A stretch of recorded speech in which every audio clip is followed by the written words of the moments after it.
So we're just going to bring up our presentation. This meeting is being recorded. Ooh, that was loud. And so hopefully you can see our presentation. Does everybody see the presentation? Yes. Wonderful. Thank you. Okay, so if you don't know much about Alexa or I just yet, you'll find out a little bit more. Do you want to go first? So my name's Alexa. You may recognize me from the Better Breathers Facebook page. I pop on there once a week to answer some of your questions. If you aren't part of that group, I highly suggest joining. There's a lot of great information on there. I have been a respiratory therapist since 2015, 9 years. Oh man. Yep. I've worked in a variety of different areas within the hospital and the community setting. I'm currently on maternity leave right now with my second daughter, but I'm still doing this on the side with Lindsay. But yeah, I work here in Kamloops, BC as the assistant professional practice lead for the respiratory therapy department. She kind of does a few things now and then. And if you don't know me, I'm Lindsay Wetterstrand, and I kind of do a few things as well. In September, I started teaching at Thompson Rivers University. So I teach in the respiratory therapy program. So I'm teaching the future RTs, which is really exciting. I also work at the hospital as a casual with Alexa. So she's technically my boss there. And then I do this as well on this side. So I just love having my hand in everything. I just love seeing everybody here once a month. It's great. So we're really excited to actually be the ones presenting today. Mm-hmm. We're going to be talking about medications and you. It's a perfect time of year because it's cold and flu season. You know, if you get a little sniffle and your lungs start to feel the impact, it's really important that we make sure that you're taking your medications at the right time and properly, really. So we're going to just jump into the presentation. All right, so you want to click that one? Oh, yeah. There we go. Okay, so some topics that we'll talk about through the next little bit. We're going to cover a bit of the medications. We'll talk a bit about the devices. So why are there so many? What are the different ones? You've heard the terms meter dose inhaler, dry powder inhaler, soft mist inhaler. You know, there's a lot of confusion when it comes around all these different devices. And we're going to break them down and then just kind of discuss what device is going to be best for you. And then we're going to end it off talking a little bit about some of the common misconceptions that we see out there. So we'll talk a little bit about the meter dose inhaler, the dry powder inhaler, and the soft mist inhaler. And then we're going to leave lots of time for some questions and answers at the end. So let's get into it. Medications. What are the types? How many are there? And then, so we talk a little about bronchodilators versus inhaled corticosteroids. So you've probably heard these terms.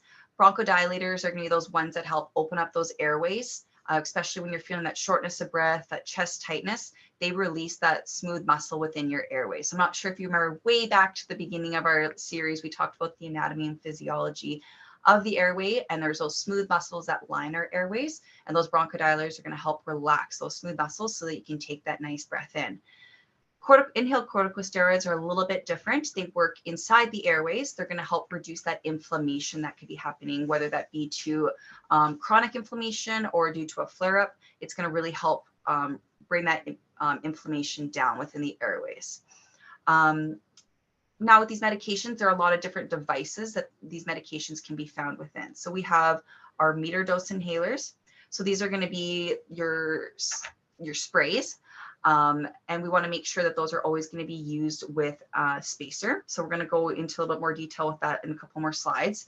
And then DPIs, also known as our dry powder inhaler. So these medications come in a form of a dry form kind of medication that need to be inhaled nice and deeply. And then newer to the market is our soft mist inhalers. And these are more like a soft spray that come out in a smaller particle form. So again, all these inhalers are going to have different sizes of particles, and we're going to talk a little bit more in depth in the slides coming up. So let's kind of dive into which one is more right for you. Perfect. So as Alexa mentioned, and as you can see, this is just some of the medications that are available out there and the different types of devices that you can get them in. And this is an older list. We're waiting for an updated one, but there are so many medications that are out on the market and they can come in different types of devices. So it's important to be aware that, yes, we know it's overwhelming and you're going to have to know how to use so many different ones. But we're going to help you learn how to use them properly and make sure you're choosing or getting the proper device for you. Okay. If you are interested in alternative options or getting more information about your current medications, we really suggest, if you're able to reach out to your primary care provider, if you have one, great. Talk to an RT or even talk to your pharmacist. They're the drug specialist, so they should be able to give you a lot of information about what's going on. Which one did you hit? This one? Yeah. There we go. So like Alexa said, there are different types of medications, and the broad categories are bronchodilators. So it's going to dilate your bronchioles or your airways. There's an inhaled corticosteroid, or we call it an ICS, or just a steroid. There's combination duos, so 2 medications put into one device, or a trio of medications in one device. One example of that Look at the little arrow next. Oh, sorry. I don't think that was meant for that's okay. And so Trilogy is one of the medications that's a combination trio. Another new one came out on the market that we're just learning about. It's called Breeze Tree as well. So you can see there's a lot of different ways that medications can be given to you. Bronchodilators, as we know, open those airways, and they come in short or long-acting versions. Inhaled steroids are to help with that inflammation in the airways. Your combination medications are the best of both worlds, and they work together synergistically, so they help one another act even better, and then that combination trio. Okay, so the biggest thing to remember is that when you're taking these medications, follow what your physician or your healthcare provider prescribes them as, and how to take them and how frequently. Awesome. Okay, so like Lindsay mentioned, we talked a little bit about bronchodilator and inhaled corticosteroids. So let's kind of compare them, because I know there's confusion on, well, I take my blue puffer and I have this red puffer. What one is doing what within the airways? So let's talk first about the bronchodilator. Your bronchodilator, like the name it kind of mentions, is it's going to dilate those airways. Can you close this down?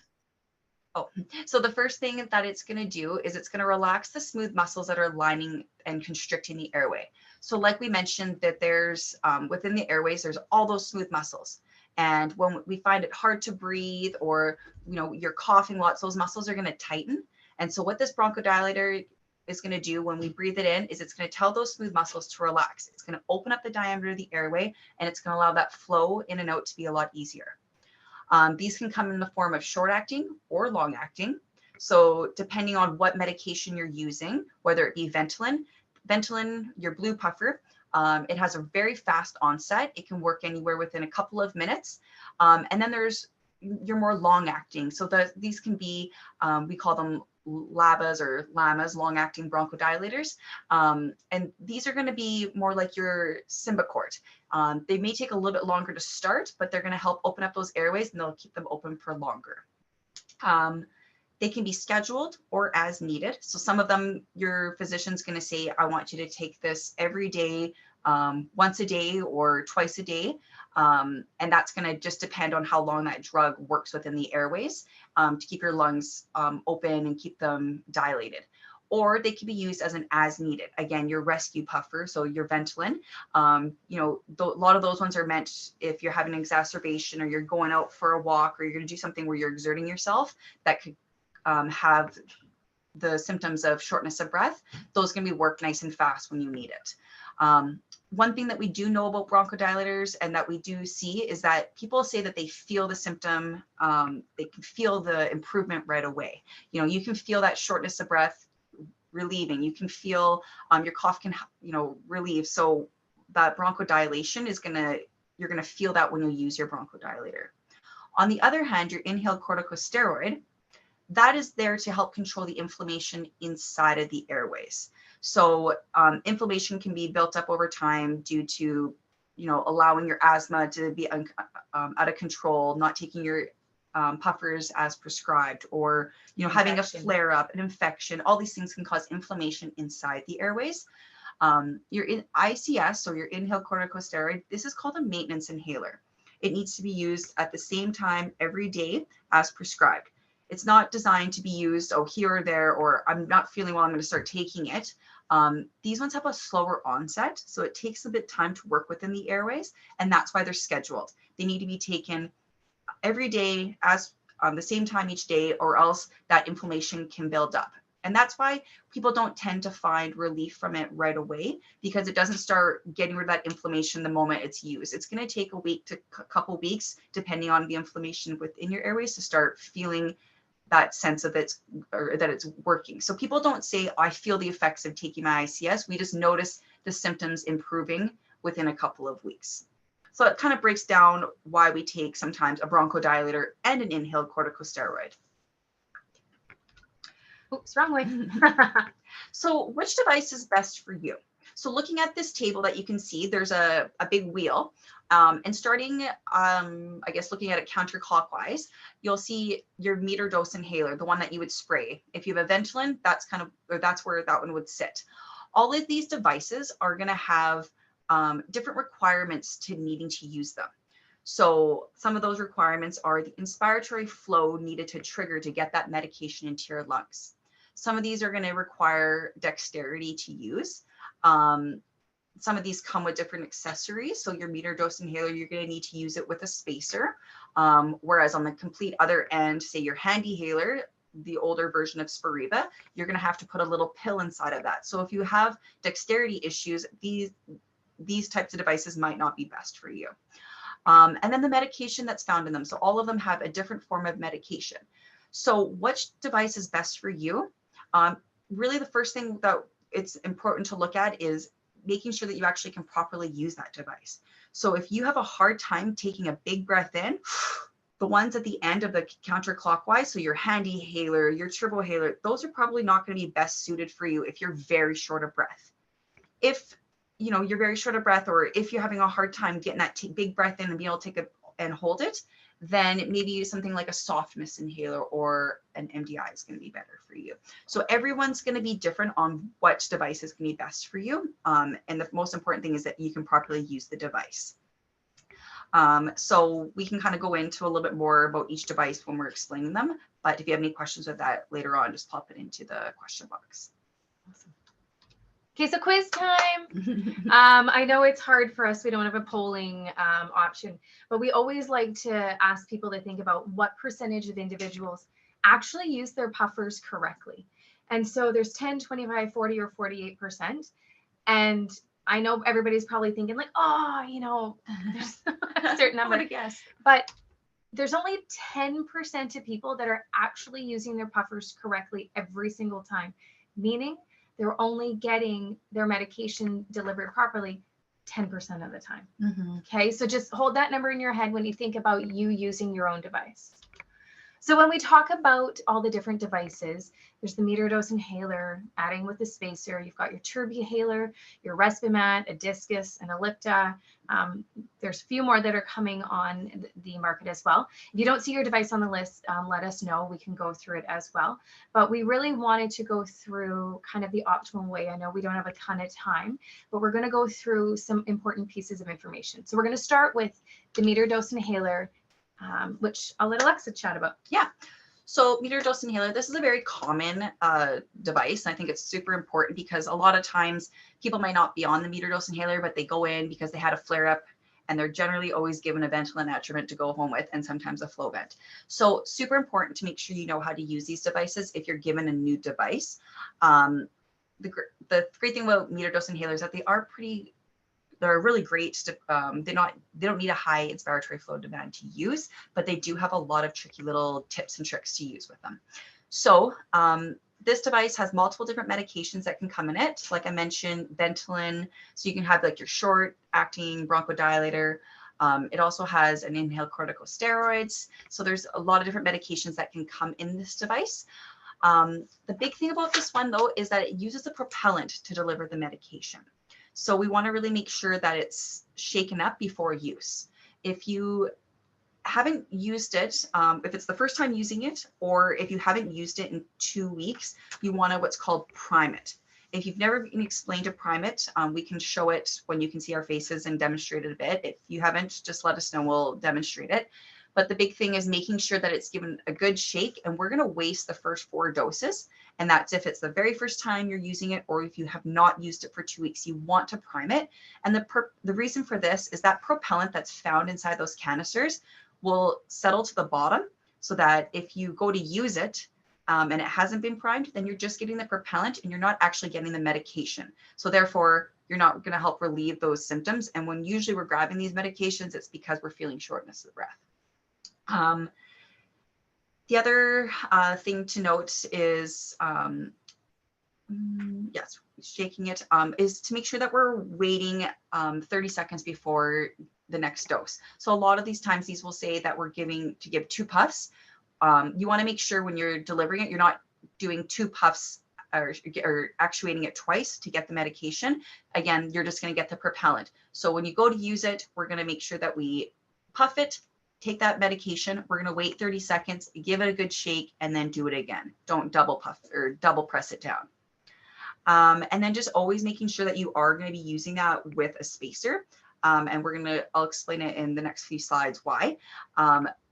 But the other thing to note with these ones is that most of them do not come with a dose counter. So the moment that you use it, you want to make sure that you're counting down those doses. If you're unsure, to make sure, you'll look at the top, they'll tell you how many doses come in each canister, and you want to start counting down. Is this me again? Yep. All right. So like I mentioned in the last slide, we always want to make sure that we're using this with a spacer. And the reason for that is that if you were to press down on the meter dose inhaler, it comes out at a very fast speed. And it'd be very difficult to take a big breath in and get all of that in without it hitting the back of your throat.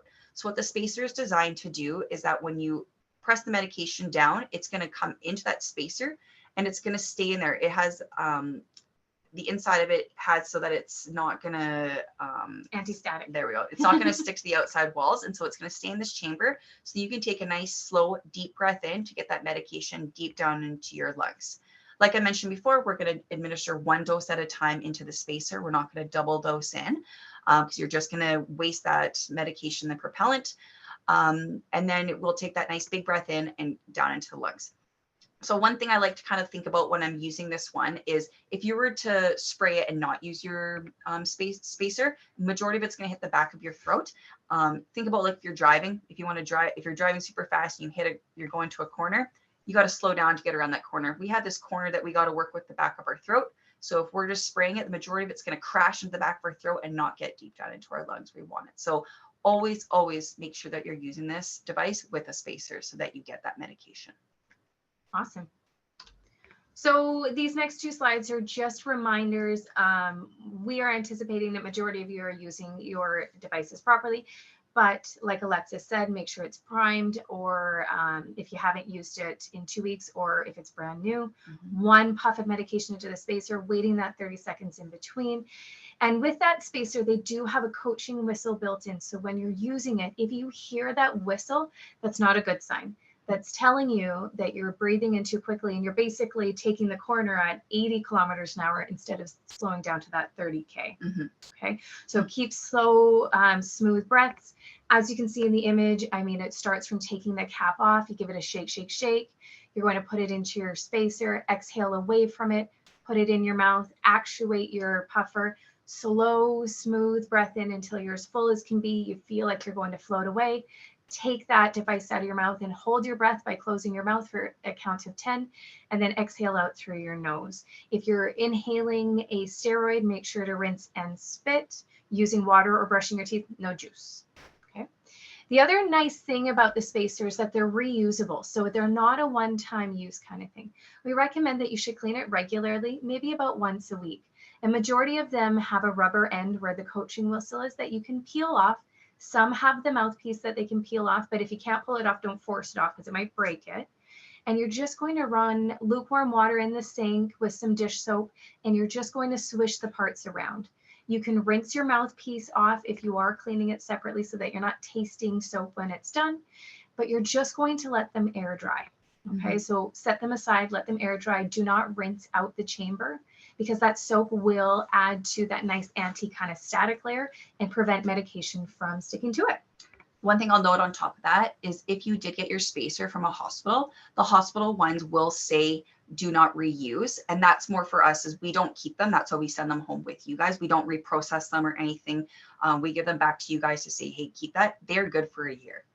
Or until you see that white coating on the inside. But just note, I know I get a lot of those questions. Well, I got the spacer from the hospital, but it says for me, it's a one-time use. It's more for the hospital, it's a one-time use. You're still good to use that for a year. Brand new every single time. Okay. Dry powder inhalers. So these medications contain a powder version of the medication, whereas we talked about the meter dose inhaler was more of like that spray. This is more of a powder. So really, really important to make sure, like any kind of powder, we want to make sure we keep it in a dry, cool environment. If it's in a moist environment, like in your bathroom, this could cause that medication to clump and then it will not be as effective. So sometimes this comes to a shock for some people as they keep it in a medicine cabinet inside their bathroom. We want to make sure these types of medications we are not keeping anywhere where there's any humidity. So that would not be a great place for these. Bring them into your bedroom, bedside table or something like that, not in your bathroom. These medications will not deliver the medication to you like the meter dose inhaler where we spray it in. These ones require you to have that nice deep breath in and being able to take a nice big breath in to inspire all that medication into your lungs. So if you're someone who gets short of breath or you cannot take that nice big breath in, this type of medication, these types of devices will not be best for you. You will not be able to generate a strong enough breath in to get that medication. It needs to be broken up to smaller pieces when we take that big suck in, so we won't get that medication deep down in your lungs. So if you're finding that you are on one of these types of devices and you can't get that big breath in, then definitely we'll want to get you to speak with your physician to get you on something better or something more suited for you. The other thing, these medications, when you go to, or these devices, when you go to clean them, again, we don't want to get any water or moisture in there. You can clean off the mouthpiece. Just use a dry cloth. Do not get any water in there. Again, that's any of that moisture could get into the medication and cause it to clump. So one of these devices that's part of the dry powder inhaler is your Turbuhaler. So this is a very popular device that's on the market. Symbicort is one example. If you do use this device, a couple key points, we do not need to shake this device. The medication, it's not like a meter dose inhaler where you got to shake the propellant up to get it suspended. This type of medication is already all in the dry powder form. If you exhale again into the Turbuhaler or drop it, so say you go to load it, so we pick it up, take the cap off, we turn the base until you hear a click. If you say drop it or you move it around, we want to make sure that we just go back to the first steps. And the reason for that is when we go to click it, we've loaded the dose. If we drop it, that medication is in a pan, so then it all tips out and then you won't get that medication. So we just go back and start the steps over again. Just trying to think if there's anything else. Again, you can't double dose on these types of devices when you go to load it. So again, starting with step one, you take the lid off, you turn that until you hear a click. We'll take a big breath away so that you can take a nice big breath in. This one, I think about, you put your lips on top of it and you suck in. And as you're sucking in nice and big, you try to tilt your head up like you're taking a shot. Or a drink of milk. Or a drink of milk. But the big thing to note is that you can't double dose on it. So say you go to load it and you aren't sure, did I do that right? Did I load it? Go ahead and start from the steps again from the beginning. You cannot double dose on this one. It will just get rid of that last dose. The nice thing with these devices is that they do have a dose counter so that you know when the device is kind of counting down if you need to reload it because you're unsure if you did it properly, or if you dropped it, you're unsure if the medication is loaded in there properly. Again, we want to make sure that we keep this medication and this device out of the bathroom or away from any moisture, water, because it is a dry powder. So we want to keep it in a nice, cool environment. And it does have that nice dose counter. On the Turbuhaler, a little red flag will come in the window, and that's just a sign for you, hey, I need to go get my prescription refilled. We're getting to the last of it. So that's one of the dry powder inhalers. Some of you may have a discus. Okay, it's usually purple, and it usually has Advair in it. That's the most common that you'll see, although there are some other ones. Salmeterol might be in it, or Ceravent. So same idea with this thing. As soon as you prime it or load the dose, you need to keep it nice and level because you may lose that dose. The nice thing is, like Alexa said, you cannot double dose with these devices, but they do require a very strong inspiratory flow. You have to be strong enough to suck that medication through the insides of that device to get it to the mouthpiece, to get it then into your lungs. So if you do not feel that you are inhaling strong enough, perhaps it's not the right device for you. Same thing with this one. When you open the cover, you'll see the tab as it shows in step 1, and you'll click it forward and then click it back, and or you'll hear a click when you move it back, and now your dose is loaded. You'll hold it in your hand nice and level, breathe out to the side. Once you're exhaled all the way, pop your mouth on there and just a nice strong inhale in through the mouth. And then once you're done your inhale, hold for a count of 10 and then exhale through your nose. Sometimes if you feel like you haven't gotten all of it in and you want to take a second inhale off that one dose, feel free. It's not going to hurt anyone. And yet again, because most commonly it has Advair with an inhaled steroid, you should rinse, gargle, and spit. The other dry powder inhaler device is the Ellipta. So same precautions, stay away from moisture. You don't need to shake it. Don't exhale into it because we have moisture in our exhaled breath. The one with this that I really like is just like with the discus, is they have that dose counter. It's really nice and easy to use. The Ellipta, you just slide the lid down to the side, and opening it up, you'll hear a click, and that actually loads your dose. And you can see that nice big dose counter number. So you know, okay, my dose is now loaded. You exhale to the side, mouth on there, and then you're going to kind of tilt your chin up like you're taking a drink of milk or water. Or tequila. I don't know. Breathe in as quickly as you can. And there's air vents on all of these devices because you need to pull air in as you're inhaling. Not block, or don't block those. Hold your breath for a count of 10 and then exhale. Wipe it off with a dry, clean cloth if you need. Close it up, set it aside, and then rinse, gargle, and spit as well. Betcha.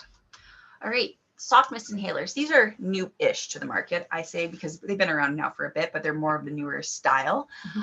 So a soft mist inhaler, this delivers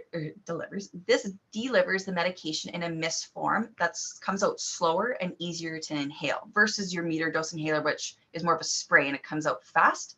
This comes out, as you can see in that photo, a nice mist.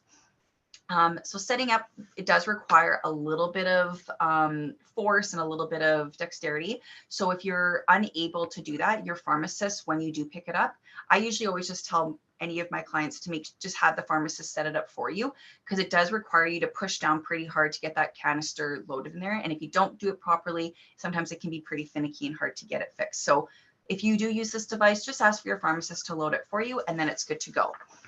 With this one, it does require a priming, just like the first device that we talked about. And it's just turning that canister.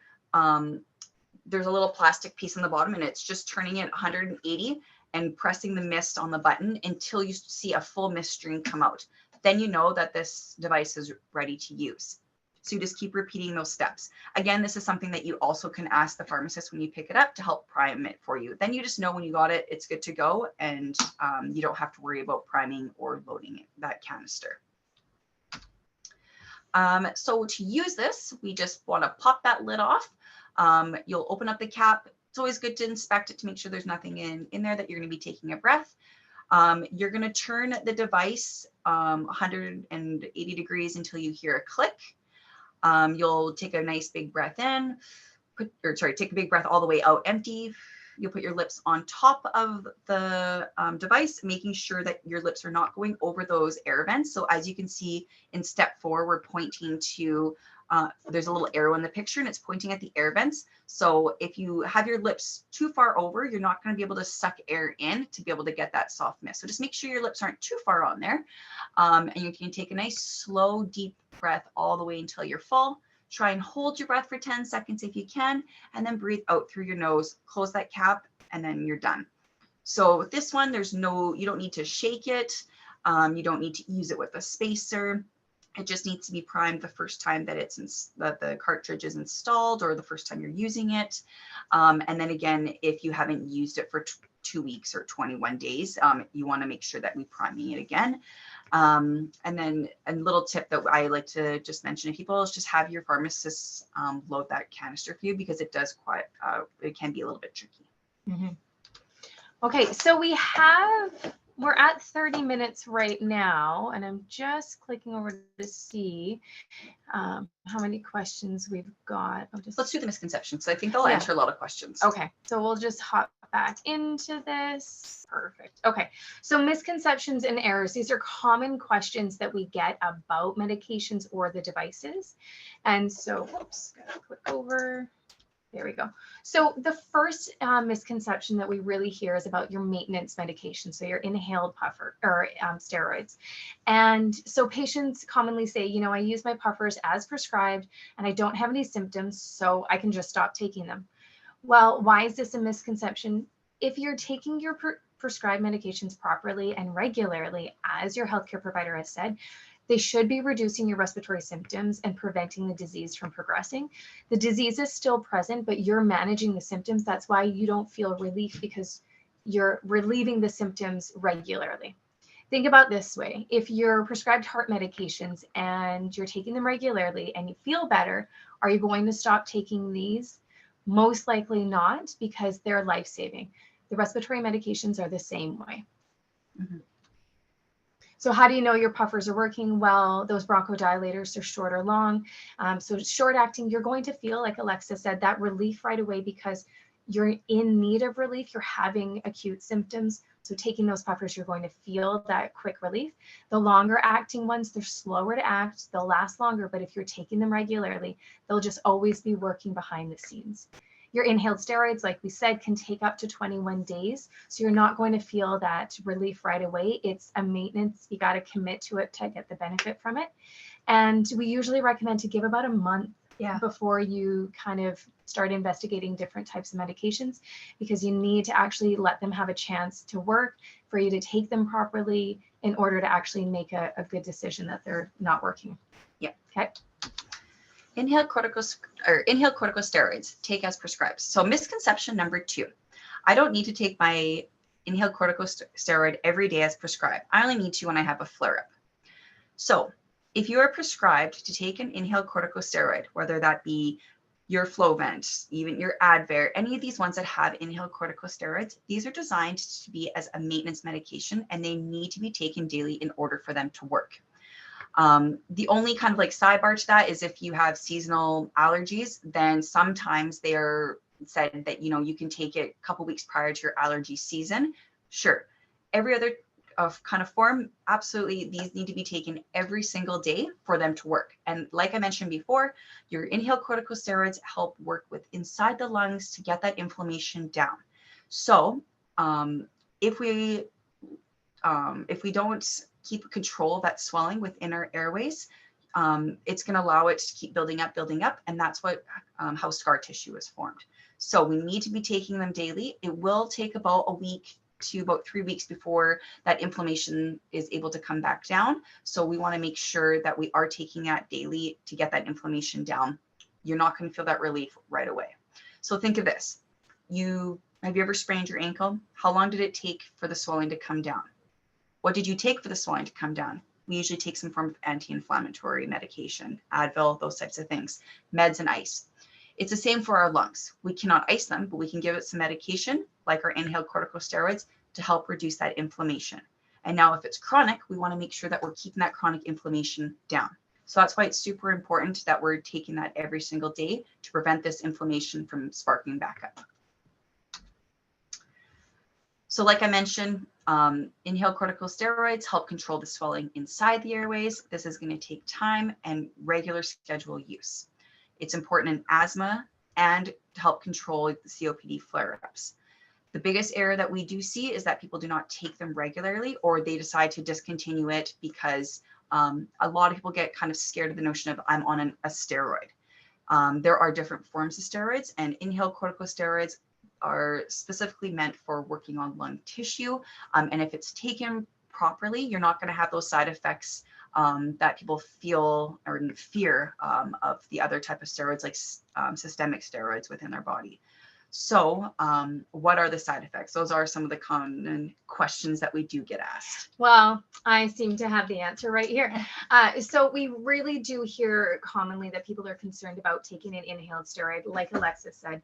Are there systemic side effects? Well, the steroids that you inhale are specifically meant to work inside lung tissue, and you're only inhaling them into the lungs. So you should be avoiding side effects, okay?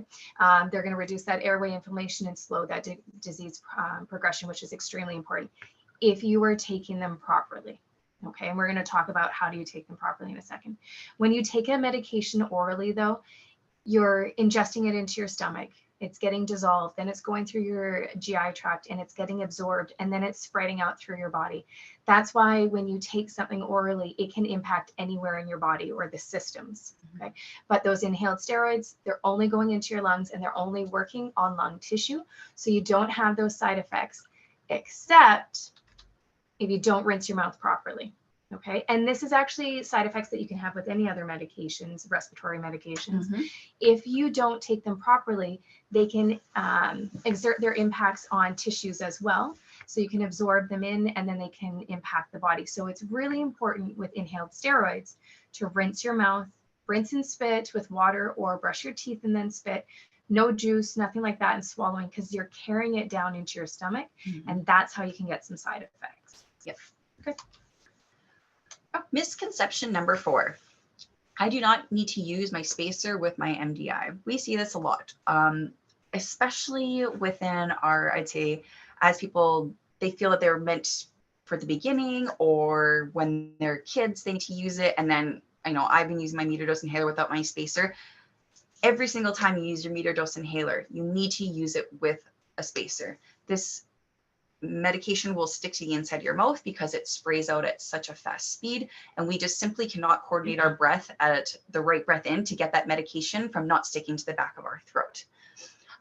Like I mentioned, it comes out super fast. So we want to make sure that we're getting it into our lungs and not losing all of it to our mouth, where again, it's going to go systemically. We have blood vessels in the back of our throat.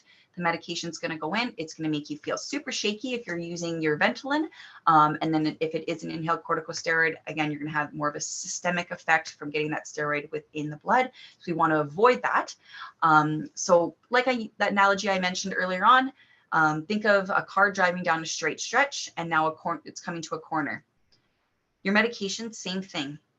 We need to slow that medication around the corner of our throat to get deep down in our lungs. The spacer is going to help slow that medication down so that you can take a nice, slow, controlled breath to get nice, deep, or get that breath nice and deep, and the medication down into your lungs where we want it to be working and less into our blood.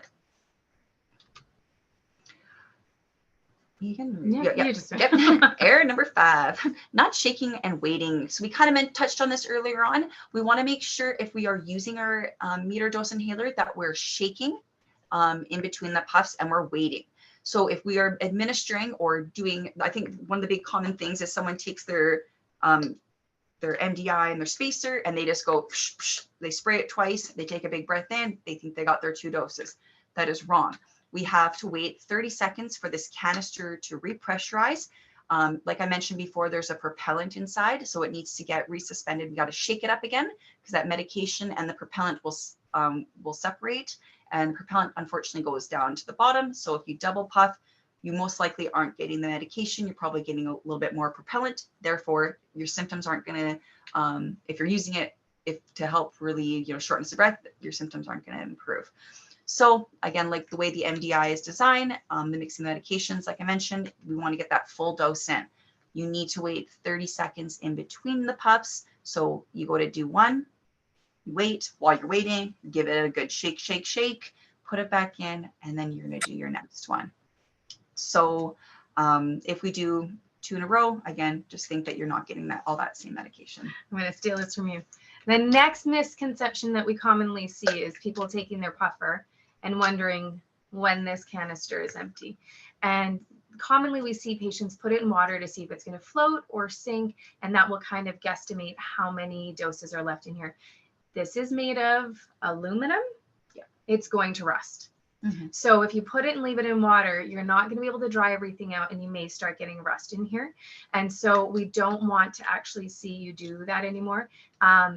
The older generation of MDIs used to use CFCs. I'm not going to say the whole word, the chlorofluorona, but they used to use that as the propellant. They do not any longer. It used to make it float or sink. It's not going to work any longer. So we just want to avoid doing that. So like Alexa mentioned earlier, when we want to calculate how many doses are left, if you pull this out, it's going to show in the smallest writing ever. It's hidden up, but it's on here, and it will tell you if there's 100 doses, 120 or 200, and you need to just keep track. Keep a tally that you wasted 4 to prime it, and that you maybe take your Ventolin 4 times a day, 2 puffs.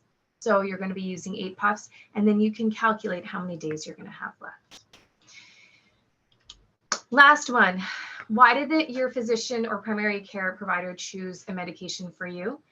A common misconception is if a medication works for Sally, it should work for me. But everybody is different, and we should be proud of that.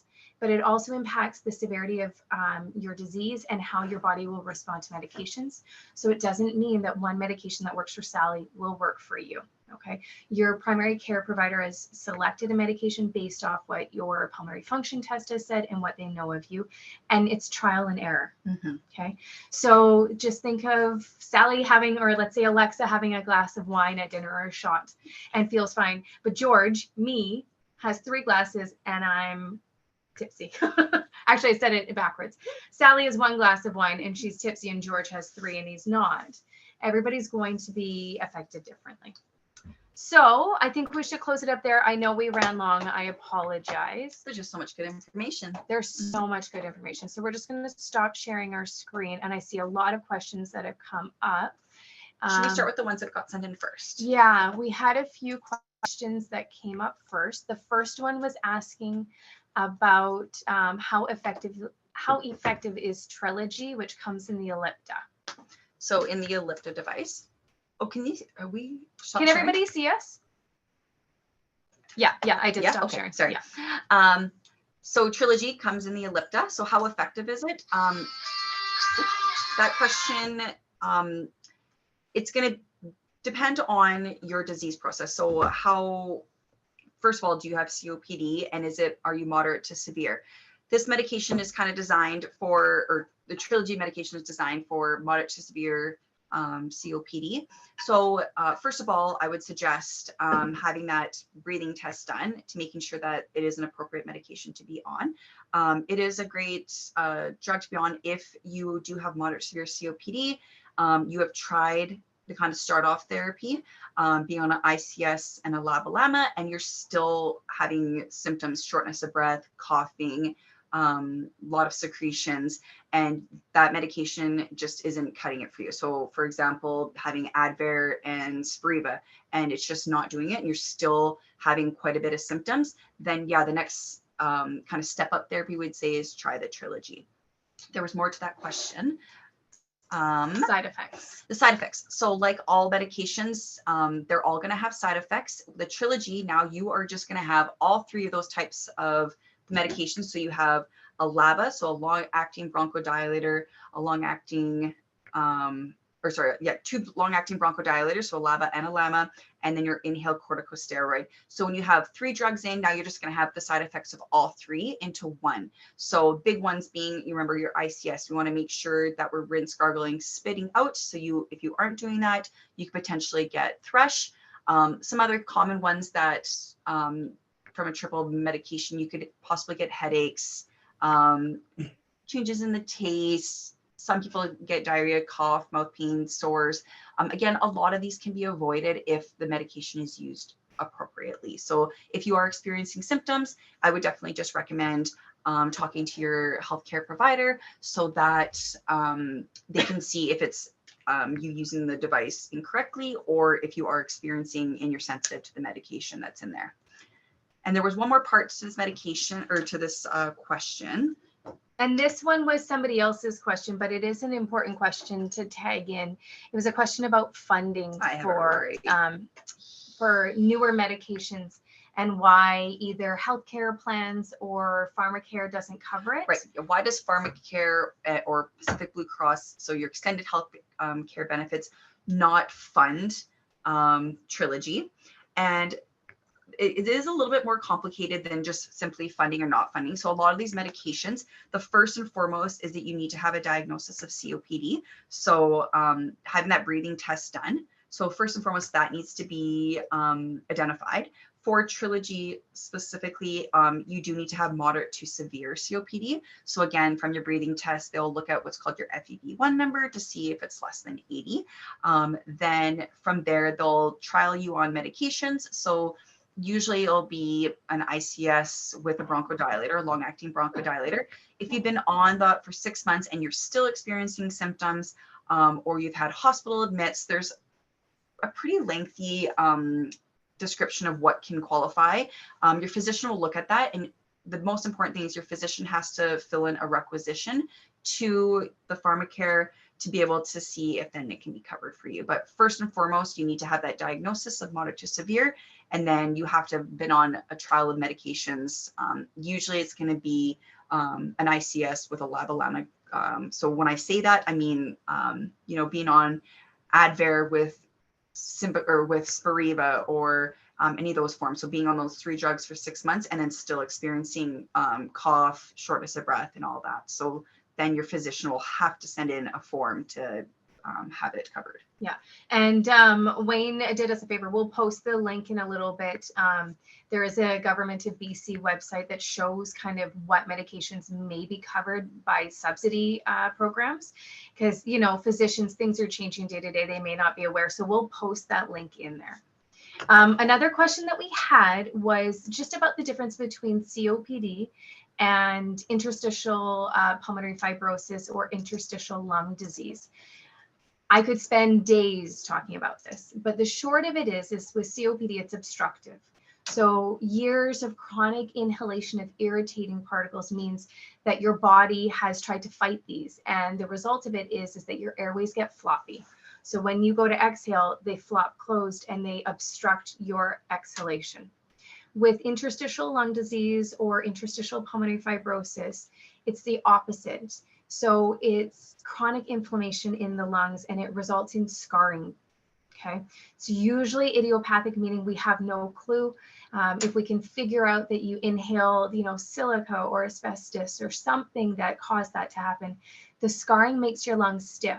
So with COPD, your lung can stretch open and you can take a breath, but when you go to exhale, those airways collapse, and so you trap air in and it's obstructive. With interstitial lung disease, the lungs can't stretch open, so your breath is smaller in. They snap back nice and fast, so you exhale quickly, but you can't get breath in. So it's a difference between being obstructive or restrictive. And so they're treated differently. You may be on puffers to try and deal with symptoms, but one of the biggest things, and there was a question there, these therapies have relevance with IPF. So with interstitial lung disease, you're most likely, the current treatment is anti-inflammatories to try and stop that chronic inflammation and that scar and that fibrotic tissue from forming, to try and prevent the disease from progressing.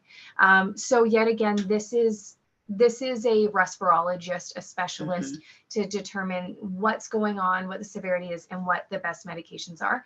But if they've given you inhaled medications, stick with them. Take the medications regularly and with the best technique that you can. Don't get sick.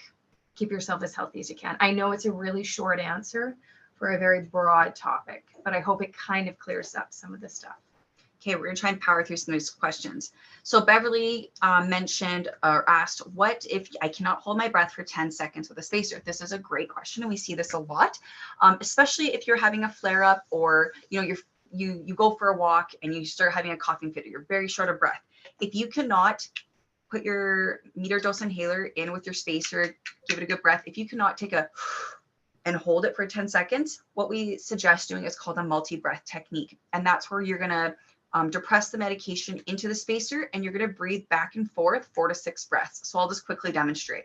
So always giving a good shake, breathing away, mouth over top.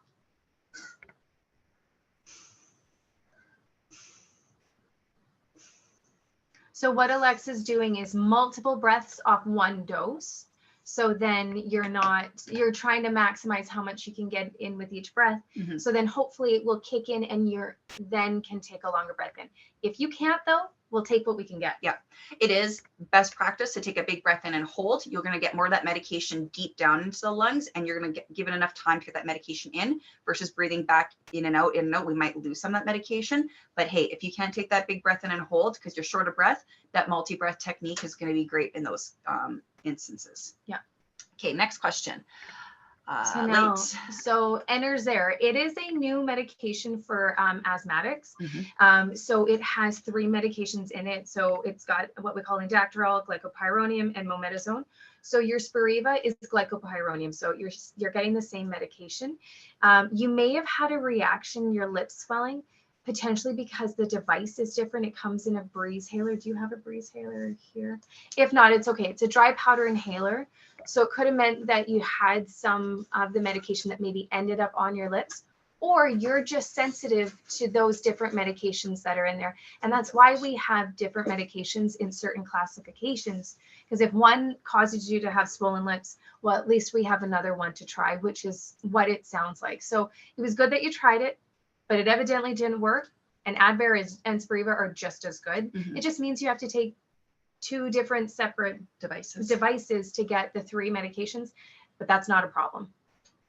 That's why there's so many different devices, is because there's so many different forms and ways, and people need to take, some people can't take those big breaths in, or so yeah, you're still getting the classification medication that you need. It's just in different forms of a device. Yeah.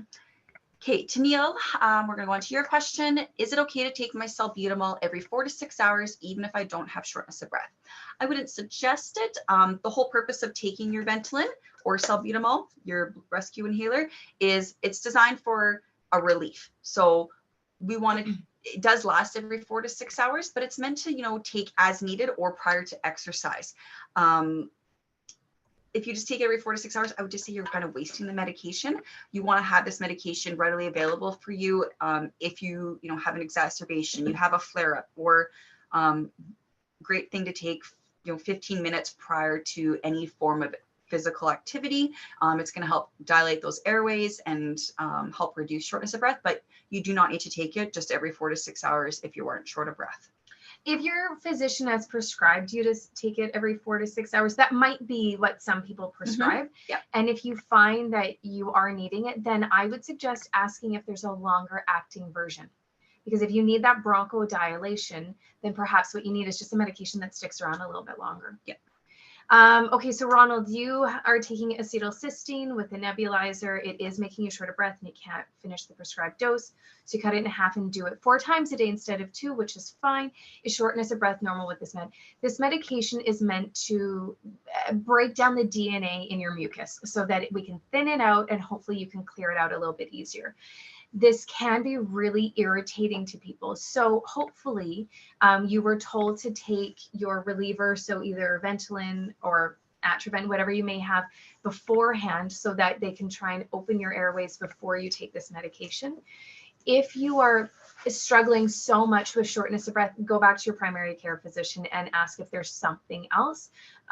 It is a medication that irritates people's lungs. When we use it in hospital, it can be quite irritating. So we make sure they have Ventolin on board 20 minutes beforehand, so it's in full effect before we give them this medication, because it is going to break down that mucus, maybe get it moving, and then just make you feel a little worse for wear. Yeah, definitely making sure that we open those airways so that most of that medication gets in.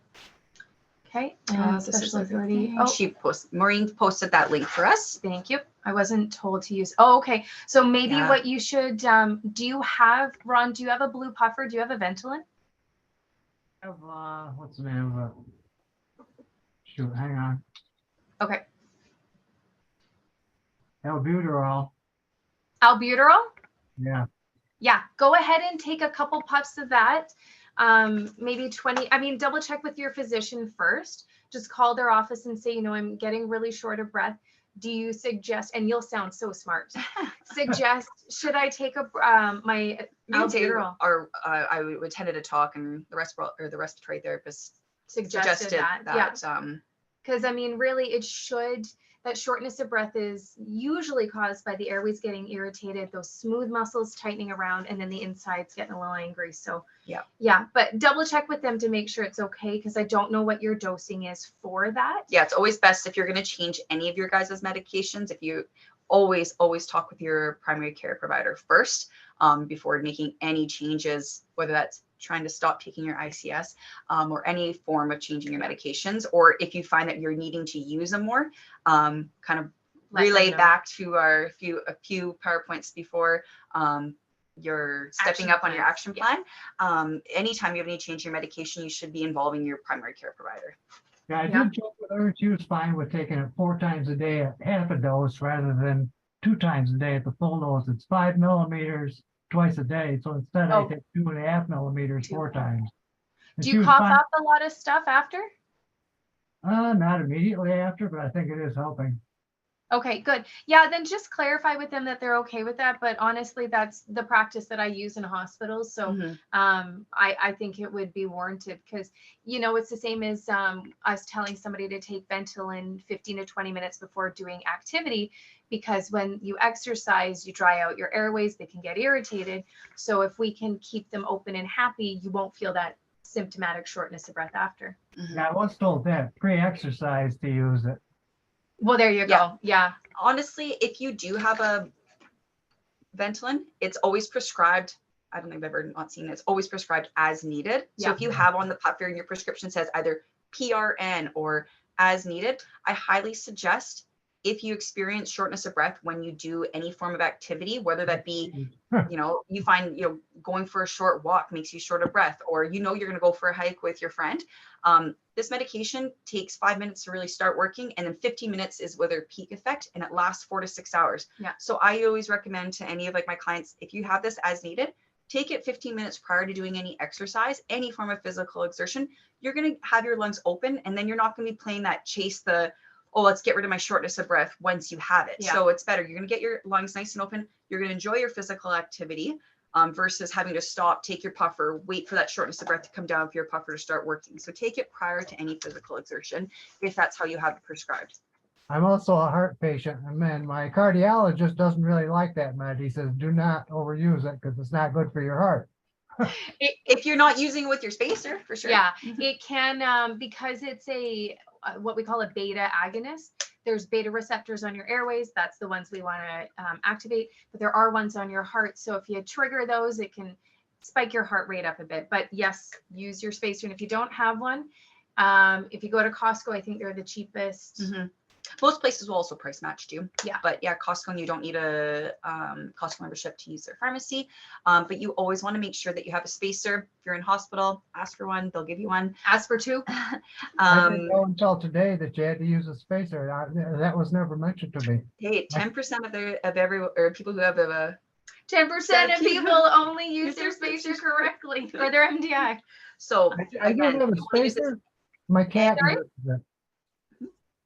You can only use a spacer with this device. So the meter dose inhaler. Your dry powder inhalers don't need a spacer. It's just this bad boy, because I don't know if that's gonna, you see how fast that shoots out? Everything's stuck in my hand. So if you think about it, if you're just using it like this and you're spraying in, this is the back of your throat. So that's the distance. If you spray, the majority of that is coming out and it's spraying and it's hitting the back of your throat, which is where all your blood vessels are. And then it's going to go into, you know, systemically, which you talked about. And that's where you're going to get those systemic side effects of the medication. If you use the spacer, when you plop it in and you spray it, this has a one-way valve. So now it's staying suspended within the spacer so that you can take your lips and go over top and do a nice deep controlled breath, and it's staying suspended. So you're not breathing in super fast. So again, that coaching whistle, if you go, you're defeating the purpose of that nice slow deep breath in to prevent it from hitting the back of your throat, because we have this angle that we're working with here, and we need to get that medication around this angle deep down in our lungs. So that's the purpose of the spacer. Say that again. My cat uses a spacer. Your cat. Shush. Yeah, I've seen a lot of well, a lot of the spacers also come with a mask, so you can put it over top to be able to deliver. They do a multi-breath technique. Okay, last question, and then we have to cut it short. So Barry, I only have mucus when I wake up in the morning. So when we sleep at night, we're not deep breathing, we're not coughing and clearing, and mucus can settle in our lungs. So when you first get up in the morning, you take those lovely big breaths in, your lungs all of a sudden go, "Ugh, I have some goop," and you have to cough it out. Mhm. Okay? That's good. Get that stuff out. Yeah, better out than in. Yep. All right, everybody. I know we talked a whole bunch today. We had a lot to say. Thank you so much for listening. Have a happy, safe, and healthy holiday season. Mhm. A happy new year. And we'll see you January 18th for our colleague, Jacqueline Turvey, on managing stress and anxiety. Mhm. Okay. Thank you. If you do have any questions when it comes to your puffers or anything we talked about today, feel free to jump on the Facebook group Better Breathers. I go on there once a week and I check any messages or put a post out there. So if you have any questions, feel free to reach out to me there. Very interesting. Thank you very much. Appreciate it. We Thank you very appreciate much. you all.